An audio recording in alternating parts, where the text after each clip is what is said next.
Distinguished guests, ladies and gentlemen, now let us witness Rhythm of Batavia Dance, which tell us about the culture and the traditions in Betawi, Jakarta tribe.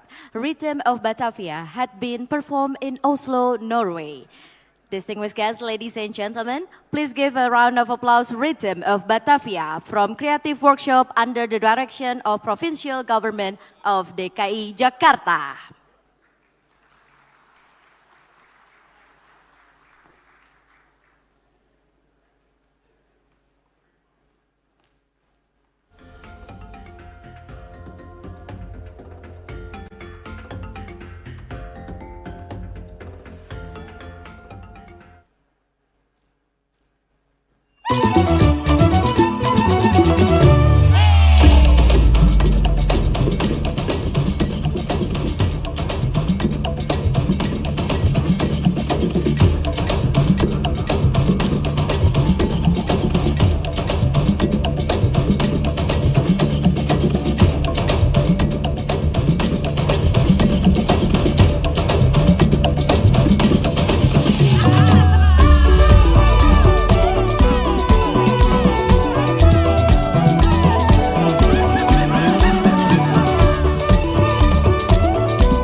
Assalamualaikum warahmatullahi wabarakatuh.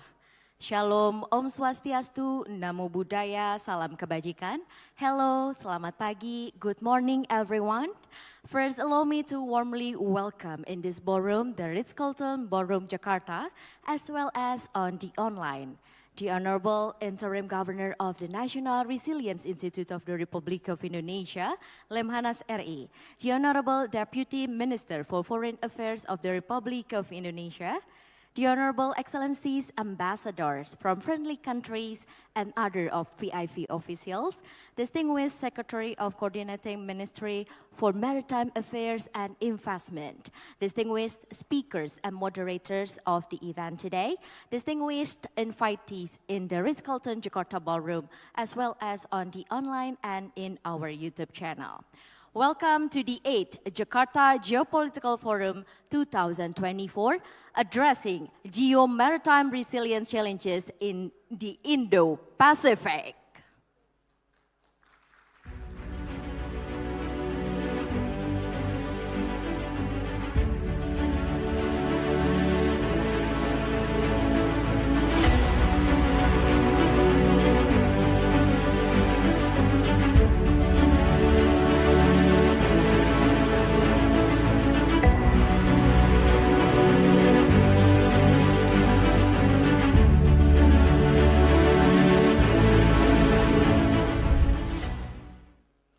My name is Linda Asiri, and it is my great honor to be the Master of Ceremony today. Excellencies, distinguished guests, ladies and gentlemen, Jakarta Geopolitical Forum JGF 2024 is an annual agenda of the work program of the National Resilience Institute of the Republic of Indonesia. And this year is the 8th JGF of Lemhannas. We cooperate with Coordinating Ministry for Maritime Affairs and Investment. This 8th Jakarta Geopolitical Forum 2024 will discuss geo-maritime resilience in Indo-Pacific, which covers regional geopolitical aspects and its impact in handling regional maritime security, sustainable maritime industry, economic and environmental aspects, as well as future maritime security challenges to maintain regional geo-maritime resilience. Distinguished guests, ladies and gentlemen, let us start this event by singing the national anthem, Indonesia Raya. Can you please all rise?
Ladies and gentlemen, would you kindly please be seated?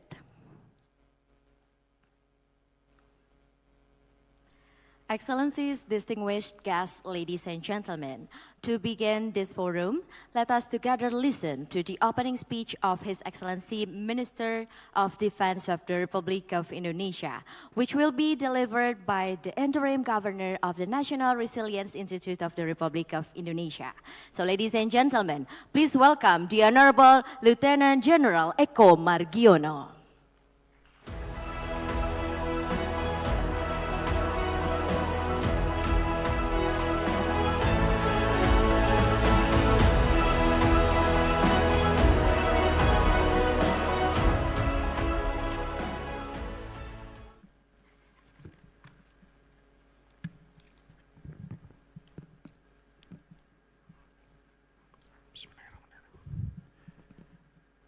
First of all, I would like to extend my gratitude and cordial welcome to all distinguished speakers and participants for their participation in the Jakarta Geopolitical Forum 2024. Secondly, I would like to read the Minister of Defense speech at the opening of the Jakarta Geopolitical Forum. Bismillahirrahmanirrahim. Assalamualaikum warahmatullahi wabarakatuh. Good morning and peace be upon us all.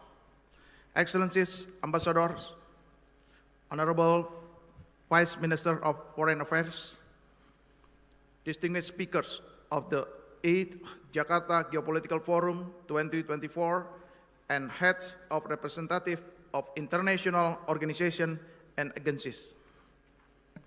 Ladies and gentlemen,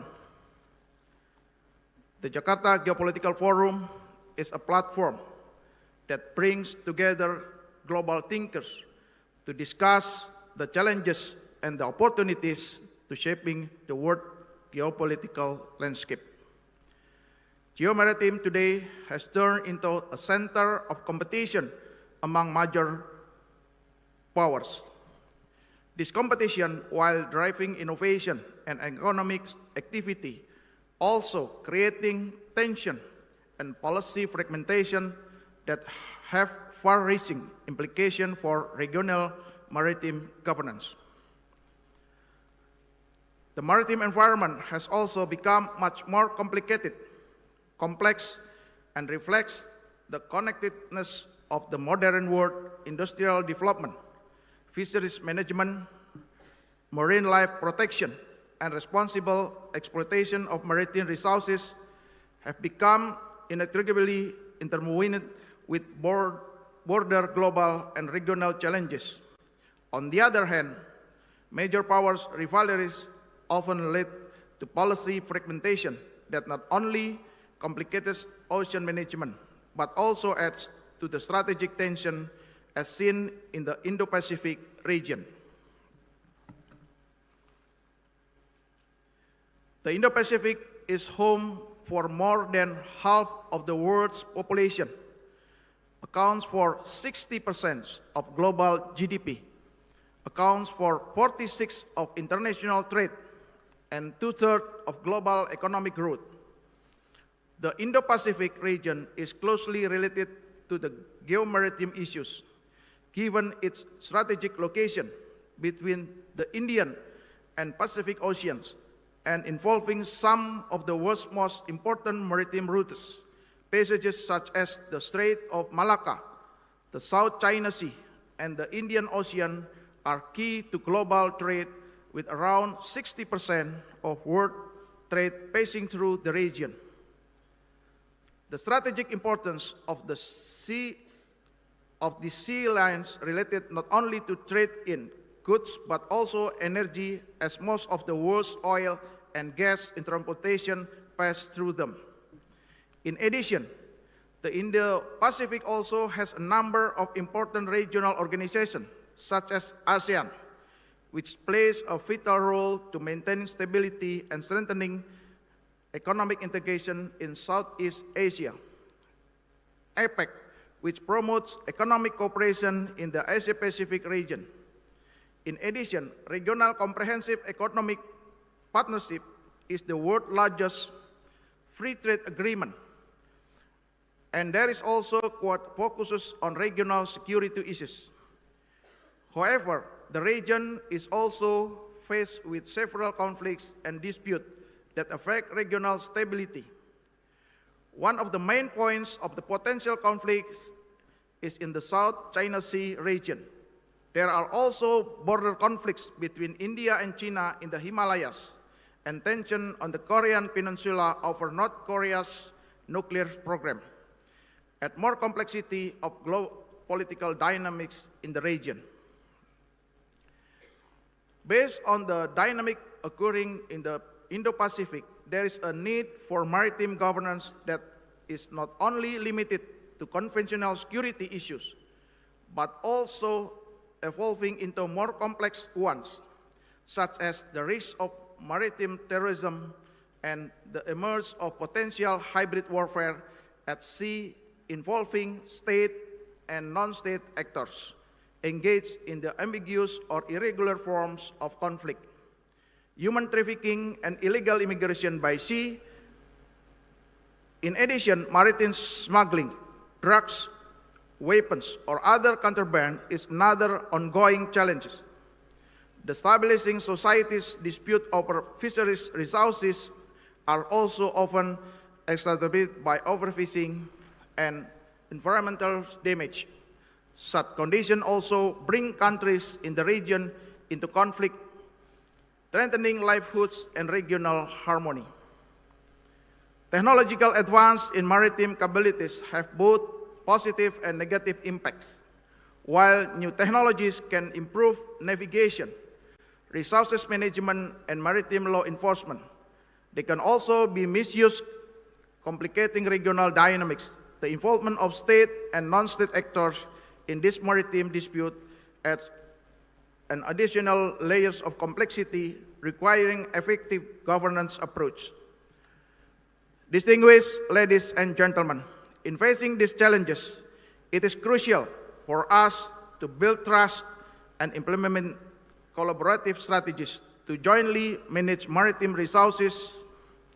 Regional resilience can only be achieved through trust and cooperation among maritime nations. A framework that prioritizes dialogue and understanding must be further developed to reduce the risk of miscalculation and unwanted escalation. ASEAN and other regional organizations have an important role to play in fostering the spirit of collaboration. We must expand existing mechanisms and develop new avenues for cooperation, particularly in the area of maritime surveillance, intelligence sharing, and joint law enforcement. This will not only enhance our ability to address security threats, but will also foster a sense of shared responsibility in protecting our maritime wealth. The maritime domain does not belong to just one country. It is a shared space that is critical to the prosperity, security, and stability of all nations. This requires a commitment to security, stability, and shared prosperity in the region, especially in the maritime sector. In this context, Indonesia is proud to introduce the idea of Wawasan Nusantara, a concept rooted in our history. Is an archipelago nation, which emphasizes the importance of national resilience and the critical role of maritime power in securing our nation's future.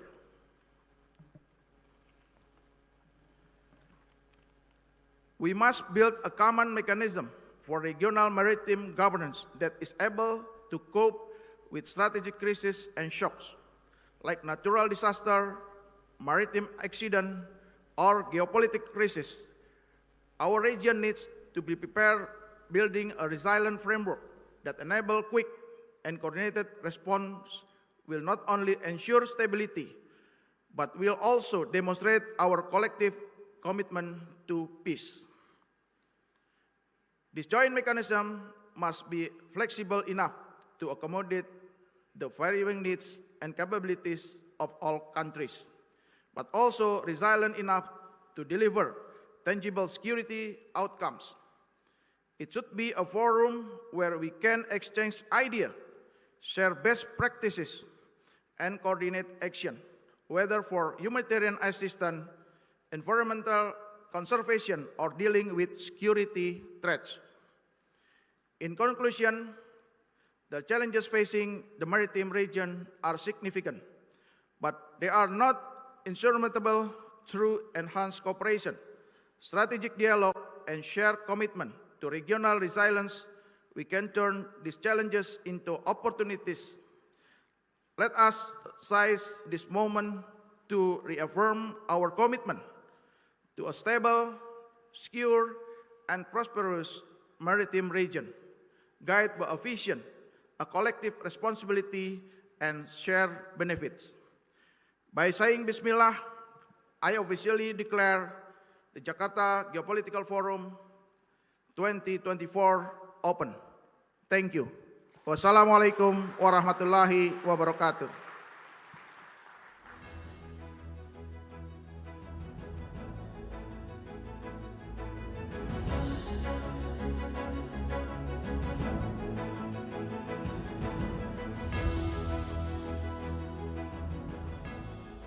Thank you very much, Lieutenant General Eko Margiono. Distinguished guests, ladies and gentlemen, next may we kindly invite a Deputy Minister of Foreign Affairs of the Republic of Indonesia to deliver a keynote speech. Ladies and gentlemen, please welcome His Excellency Mr. Pahala Nugraha Mansyuri.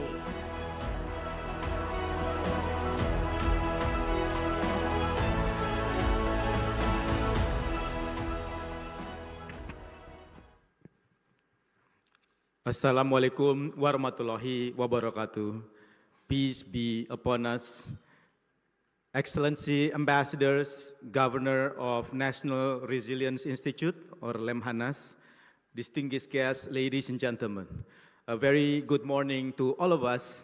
It is certainly a pleasure for me and also an honor for me to be able to speak in this very important and prestigious forum to discuss about the challenges in the maritime domain and Indonesian policies and response. I think that today's discussion is actually highly relevant, as increasingly we witness how geo-maritime resilience is key in ensuring not only peace and stability, but also how it impacts the economic development to the countries all over the world. We have recently witnessed how the impacts of maritime disruptions to global supply chain and the economic repercussions and also insecurities in the Red Sea earlier this year has sparked not only global instability, but also impacting global trade and economy. The Indo-Pacific region is very strategic, stretching from the east part of the Indian Ocean to the West Pacific Ocean. It is the intersection of international trade, with over 30 million barrels of crude oil passed through annually, and about 40% of world's exports come from the region. Not only that, but the region is not immune to the geopolitical competition between the major powers. Among the number of strategic and vital maritime spaces in the Indo-Pacific, the South China Sea is obviously one of the most prominent ones in terms of the maritime issues. Now, in this occasion, I would like to talk about the geo-maritime challenges in Indo-Pacific, particularly in the South China Sea, and what can be done by countries in the region to ensure peace and stability. Distinguished guests, ambassadors, ladies and gentlemen, the South China Sea holds many potentials and significance. Its strategic location makes it one of the most important waterways in the world, accommodating 1/3 of the global maritime traffic. It carries goods of over $3 million annually, connecting economies in Asia with Europe, Africa, and Americas. It holds a vast amount of resources. Approximately about 12% of the world's total fish catching is actually done here in the region, and estimated about 11 billion barrels of oil and gas, about 190 trillion cubic feet of natural gas. South China Sea is also rich in biodiversity, approximately about 6,500 marine species, including 22% of the world's fish species and 1/3 of the global coral species. If properly managed, the South China Sea will bring prosperity and sustainable development to the countries surrounding it. But beyond the potentials, there are also a number of challenges. First, overlapping claims. We see increasingly today, there are narratives of contest between nations over the South China Sea. China, Brunei, the Philippines, Vietnam, Malaysia, all have claims over the seas. This has led to many incidents in South China Sea, including skirmishes as recent as in August this year. The current geopolitical situation can only lead to worsening of this already high tension in the area. With the USA claim that China is ramping up military build-up since the World War II in the contested waters, and the Chinese claim that the US is promoting military deployment and actions in the South China Sea. The situation is getting more and more concerning as both major powers are seeking primacy in the region. It is no surprise that some even predicted that the next flashpoint or the theater of war will be in the South China Sea. We cannot afford this. Countries in the region cannot afford to let the strong do what they can and the weak suffer what they must, as aptly put by Thucydides. The South China Sea can determine whether the international law will prevail or whether we will shift to a power-driven order. Second, the transnational maritime-related crimes. Transnational maritime-related crime is a growing international concern. In the South China Sea, fisheries-related crimes has been steadily rising, which includes illegal, unreported, and unregulated fishing, and other criminal activities such as human trafficking, exploitation, drug and people smuggling, and illegal migration. Piracy is also a huge problem, with approximately half of the world's reported incidents to have taken place in the South China Sea since the 90s. These issues must be addressed, and it requires collective efforts from countries in the region. Third, the environmental degradation and climate change. Vast amount of resources have become a boon and bane in the South China Sea, where overexploitation is rampant. For instance, over 50% of the fishing vessels in the world are operating in the South China Sea, causing fish stocks to dramatically diminish. Total fish stocks have been depleting by 70 to 95% since the 50s, and catch rates have dropped by about 65% to 75% in the last 20 years. Oil and gas exploration and drilling in the area have also caused harm to fish and marine mammals.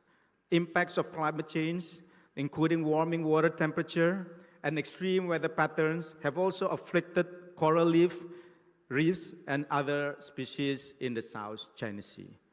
Going forward, I view that several points are crucial to ensure peace, stability, and prosperity in the region concerning the South China Sea.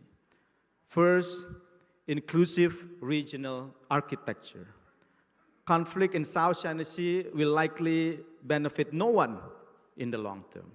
Instead, it will incur economic loss for the countries in the regions, with estimates of somewhere between 10 to 22%.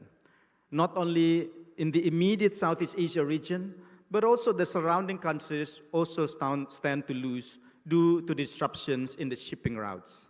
To prevent this from happening, the role of regional inclusive architecture cannot be overstated. Increasingly, in the Indo-Pacific region, we are seeing more regional cooperation or grouping aimed at containment while what we need is for more inclusion and cooperation.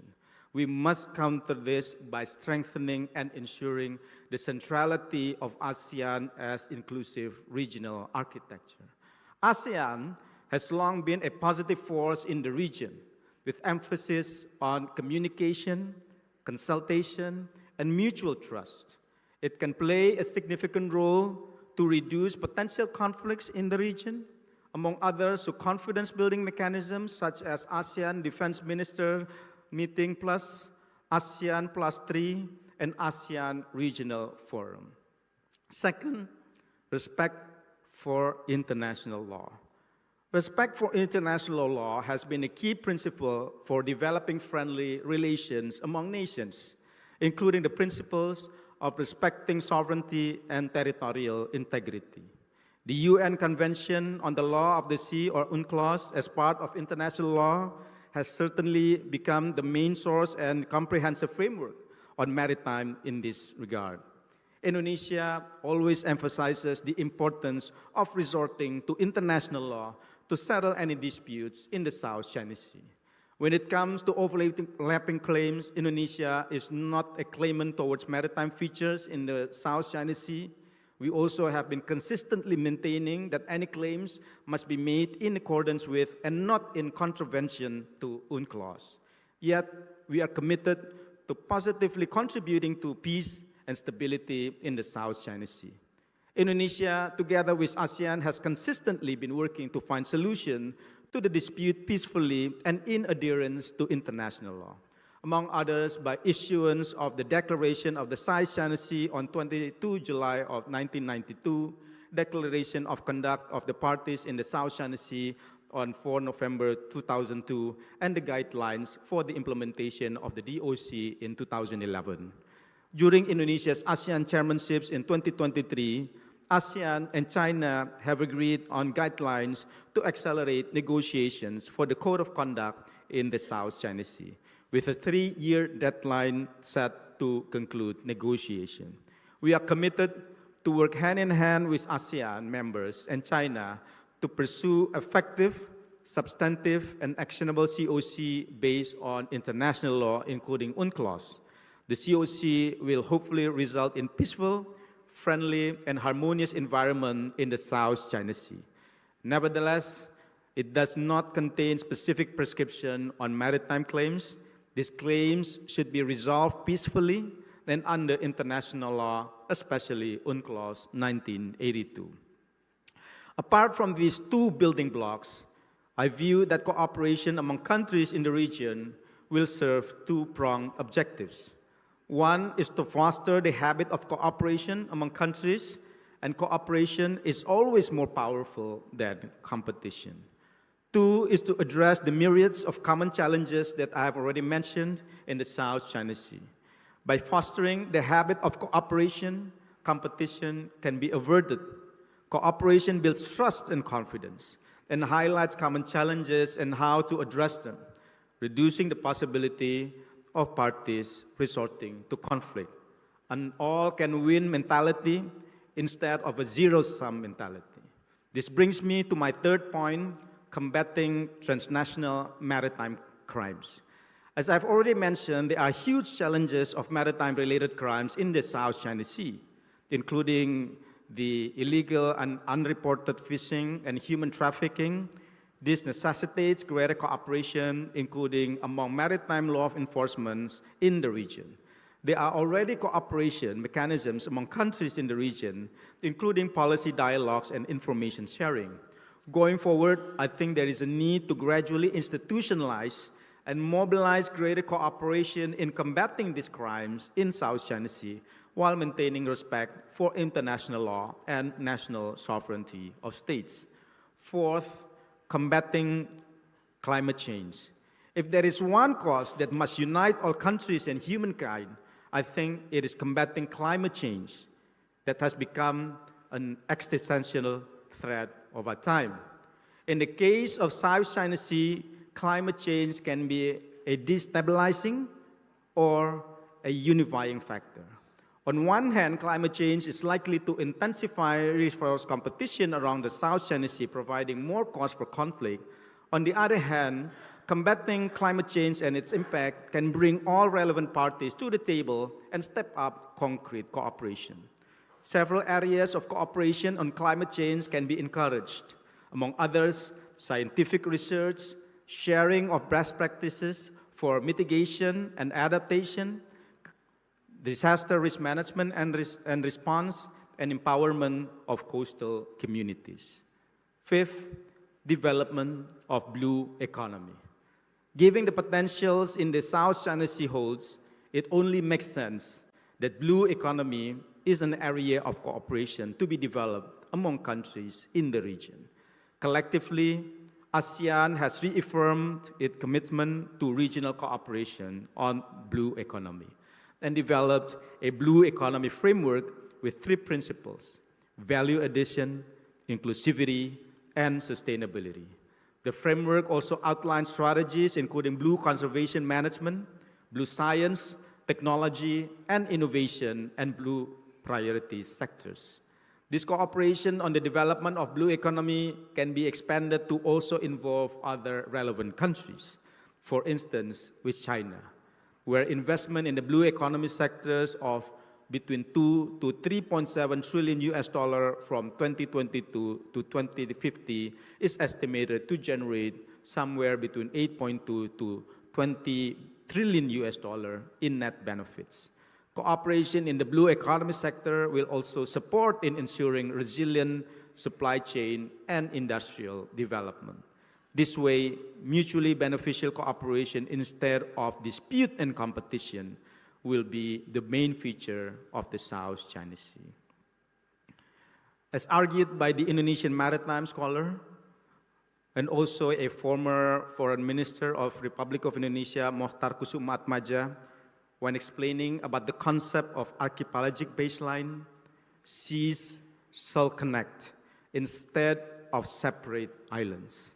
So is our hope for the South China Sea, that it connects people, nations, and countries, bound them together in the spirit of common pursuit of peace and prosperity for all, and not becoming an area of contestation, accentuating differences in geopolitical position, not a cause to further separate people and countries, nor, God forbids, a theater of war.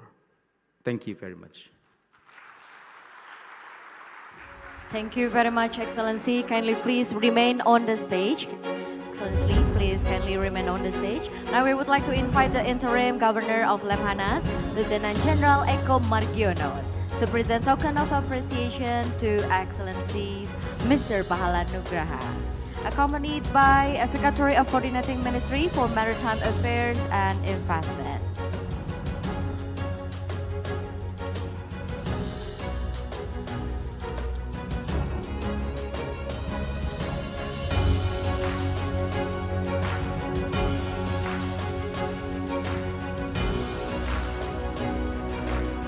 Thank you very much, sirs. Kindly please remain on the stage.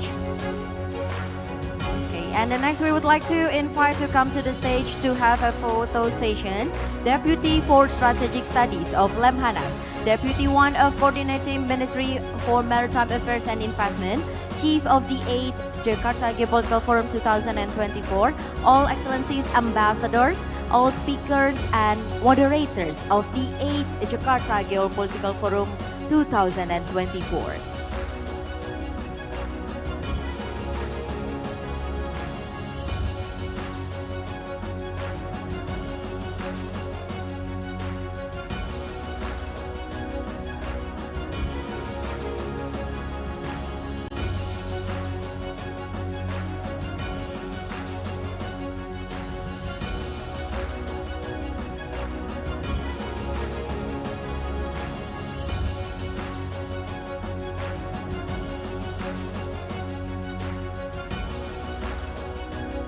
Please kindly take your place to have the photo stations, ladies and gentlemen. Okay. We'll begin the photo session. I will count down from 3, 2, 1.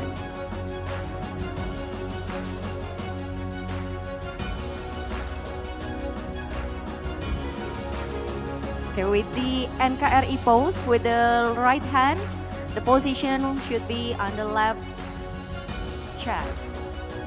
Yes, I will count down. 1, 2, 3, 2, 1. Thank you very much. Next, we will have Wi-Fi photos. So please, to all distinguished guests, kindly proceed to the front stage and face the screen to have the photo stations with all of the participants. And to all participants, please kindly all rise.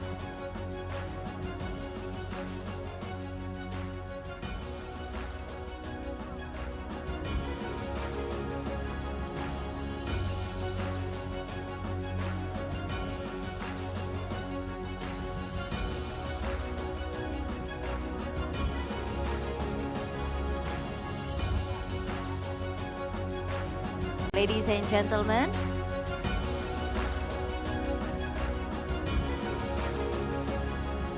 please kindly all rise to have the Wi-Fi photo, and the photographers, please take the photographer from the stage.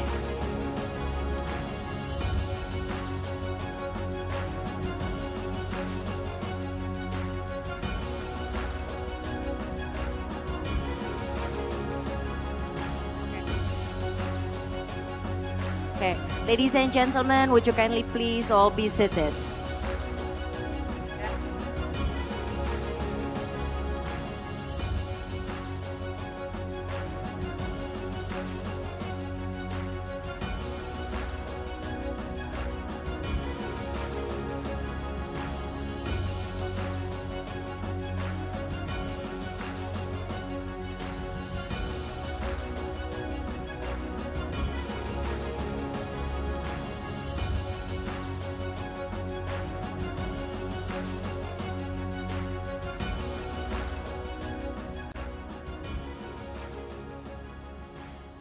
Distinguished guests, ladies and gentlemen, we would like to continue the next agenda.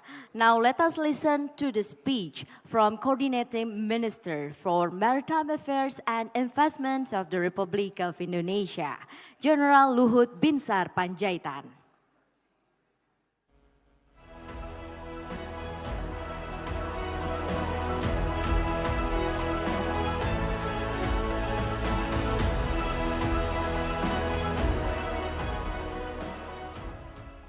Excellencies, distinguished speakers, ladies and gentlemen, good morning. Welcome to Jakarta and the 8th Jakarta Geopolitical Forum. The Jakarta Geopolitical Forum is an important platform for international maritime community members to engage in purposeful discussion on maritime-related issues. I believe this forum will accentuate Indonesia's growing geopolitical strategic role. It's a major power in the region and globally. Excellencies, distinguished speakers, and ladies and gentlemen, Indonesia places special emphasis on maritime issues, as our ocean holds abundant maritime resources, including fish, gas, oil, and biodiversity. And we are the largest, I just want to remind you, we are the largest archipelagic country in the world. And if you look at also, ocean have a significant historical, economic, and geopolitical importance. And Indonesia have a long-standing reputation as a seafaring people, and situated between the Pacific Ocean and the Indian Ocean. Government of Indonesia is dedicated to establishing Indonesia as a global maritime fulcrum, embracing the Jalas Viva Yamamahi. At sea we are victorious and reaffirming the country's maritime identity. As the world's largest archipelagic nation, with 2/3 of our territory comprising of sea, it's crucial for us to maintain maritime security and fostering maritime connectivity between islands. As a major presence between two oceans, we are responsible for upholding maritime security and ensuring the safety of shipping, particularly in the areas that connect east and north-south trade routes, where over 60,000 ships pass through our seas annually. Excellency, distinguished speakers, ladies and gentlemen, maritime shipping comprises over 90% of global trade, an essential component of the economy. Expected 2.4% trade growth in 2023, over 2% between 2024 and 2028. By 2030, ladies and gentlemen, Asia will host 2/3 of the global middle class population, with ASEAN becoming the fourth largest economy. ASEAN trade forecasted to grow by 1.2 trillion in the next decade, with exports surging by nearly 90% by 2031. Maritime connectivity in regulation, data technology, and finance will be pivotal in supporting this growth.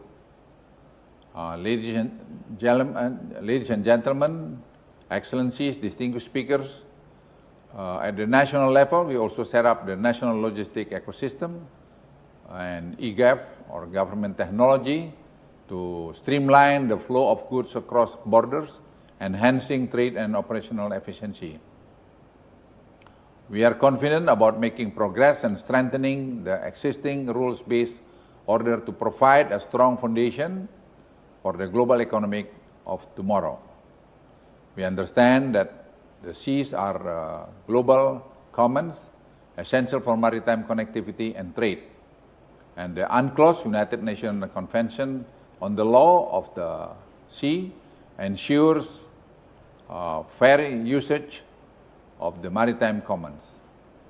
It's crucial to adhere to all its aspects. It represents years of negotiation and compromises. Indonesia's strong commitment to uphold international law and promote a rules-based order is demonstrated through adherence to UNCLOS. Excellencies, distinguished speakers, ladies and gentlemen, to strengthen the maritime rules-based order and address maritime security challenges, we must focus on overcoming maritime contestation, sea arm, robbery, UUF, and emerging challenges from global digitalization, including maritime cyber security.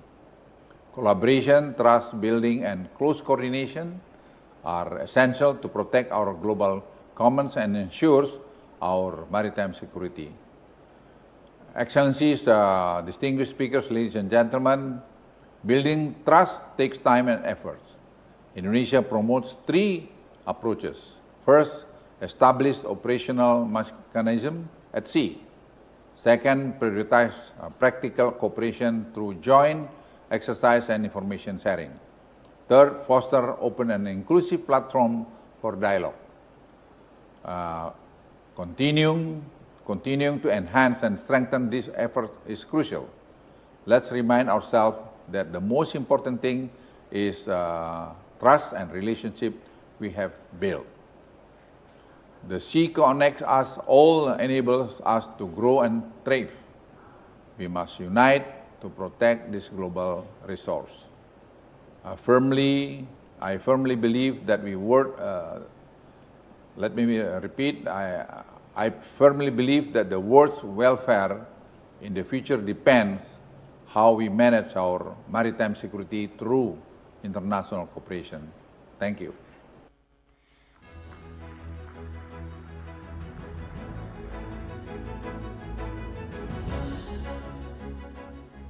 Thank you very much, General Luhut Binsar Panjaitan, for the speech. Excellencies, distinguished guests, ladies and gentlemen, next we will enter plenary session 1 with the theme Geopolitics and Maritime Whole of Government in the Region. To lead this upcoming session, it is my honor to introduce our moderator of first plenary session, Dr. R.A. Adriani Kusuma Wardani, the Assistant Deputy for Maritime Security and Resilience, Under Deputy for Maritime Sovereignty and Energy Affairs, coordinating Ministry of Maritime Affairs and Investments of the Republic of Indonesia. She has a doctoral degree from the University of Indonesia. Dr. Adriani was a socio-economic advisor to Prime Minister Office of Sanana Gusmao in Delhi, Timor-Leste during the period of 2012 until 2015.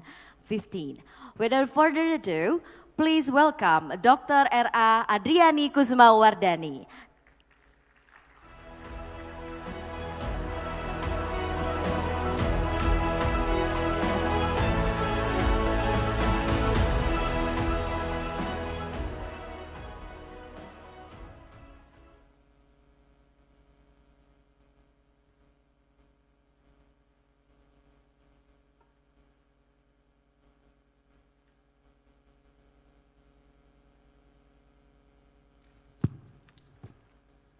Thank you, MC.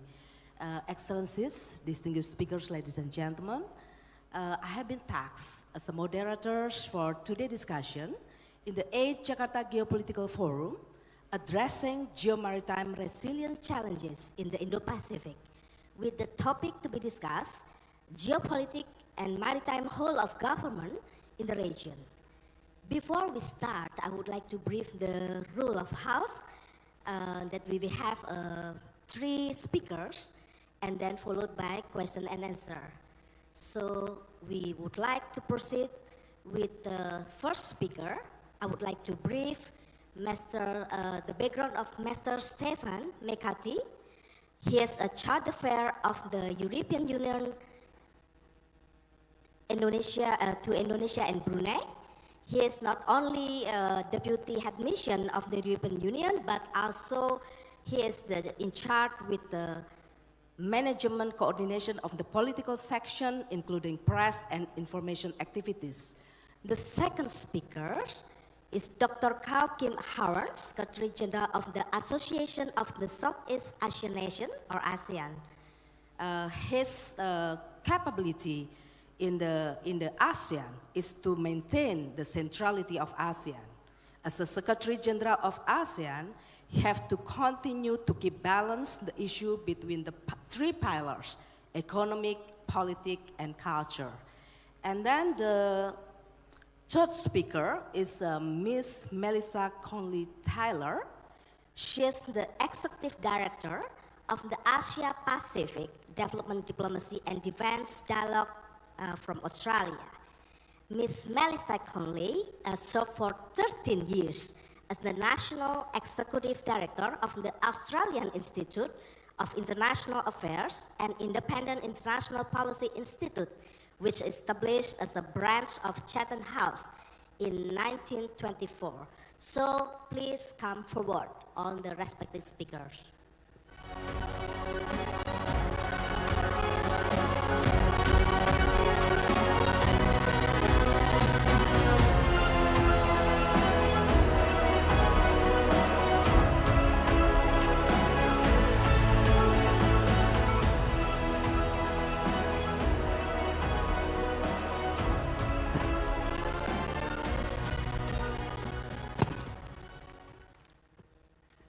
Excellencies, distinguished speaker, ladies and gentlemen, we will discuss the geopolitics and maritime whole of government in the region. Geopolitics and maritime governance remain crucial in our region as part of our ongoing commitment to ensure regional stability. With increasing geopolitical complexities, government must adopt a whole government approach to address maritime challenges, to ensure the protection of our waters, regional stability, and also to secure our strategic interests through the unified national effort. So, without further ado, I would like to invite Mr. Stefan, yes, to deliver your presentation.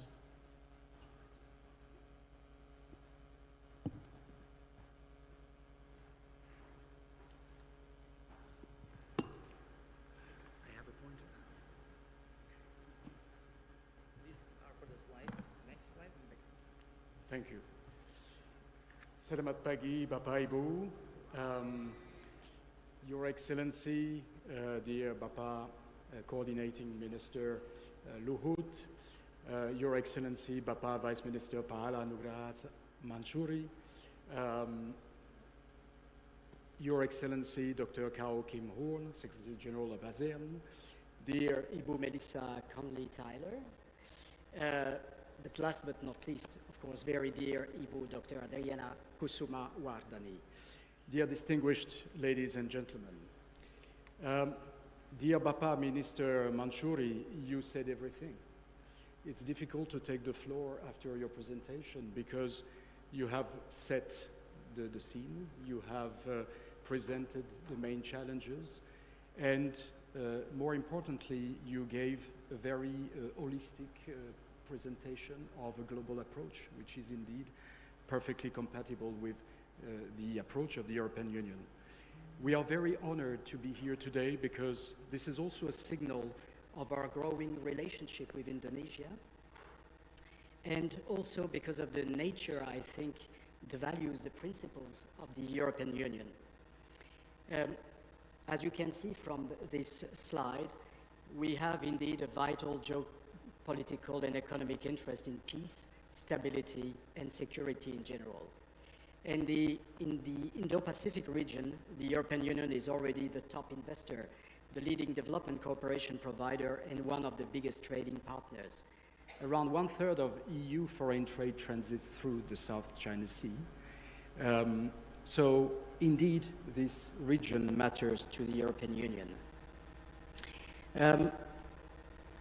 When it comes to values and principles, I wish to recall that, and especially when it comes to peace and stability, I wish to recall that the Nobel Prize for Peace 2012 was awarded to the European Union for, and I quote, for over 6 decades contributing to the advancement of peace and reconciliation, democracy and human rights in Europe. And this picture is of course a tribute to our presidents 12 years ago, but it's also an illustration of our inclusive approach. On this picture, you have on the left side Herman van Rompuy representing the 27 heads of states and government as president of the council. You have on the right side Martin Schulz, the former president of the European Parliament, representing the 450 million citizens. And in the middle, you have the president of the Commission at that time, José Manuel Barroso, representing the institution in charge of the interest of all our member states, our citizens. Again, in a global, inclusive, and holistic approach. When it comes to security, the EU High Representative for Foreign Affairs and Security Policy and Vice President of the European Commission, in our jargon HRVP, José Borrell, said recently we now live in a security continuum. Tensions in regional hotspots can have an impact on our stability and prosperity. Security has never been this interlinked. Our assessment is very clear and matches very well indeed with the assessment presented by His Excellency, is that there is a geopolitical competition intensifying in the Indo-Pacific, and the constraints and dangers that could arise from potential instability. Any conflict in this region would have far-reaching consequences for Europe economically and politically. Equally, when some actors insert themselves, even indirectly, into European security, it has consequences for our relations. This has been highlighted by HRVP Borrell in different fora, such as this one, also in the ASEAN Regional Forum, the Shangri-La Dialogues. In a time of geopolitical tensions, the European Union is an actor with no hidden agenda. The European Union has significant credibility on free trade, connectivity, green transition. The European Union is also an experienced and sophisticated actor for security. The European Union is also an important piece in a broader architecture for a rules-based approach. On this basis, we have developed ways of interacting with the region, promoting the European Union as a smart enabler on security, but not only, in many aspects. Since the adoption of our Indo-Pacific strategy for the European Union in 2021, we have had an unprecedented level of engagement with partners in the region. This is an investment in the EU's future that has become almost mandatory for all of us. We see our Indo-Pacific strategy as a way of creating new opportunities, seeking diversification, resilience, stability. And in that context, partnerships are more relevant than ever. Several of our own countries, member states within the European Union, have adopted their own Indo-Pacific strategy. Germany, France, the Netherlands, the Czech Republic, Lithuania. And I will quote a subtitle of the Czech Republic Indo-Pacific strategy, because we are closer than we think. I think this is really a good summary of our relationship. We are much closer than what we think at first sight. These strategies, the one of our member states and the one of the European Union as an institution, are complementary to each other's. They enrich each other's.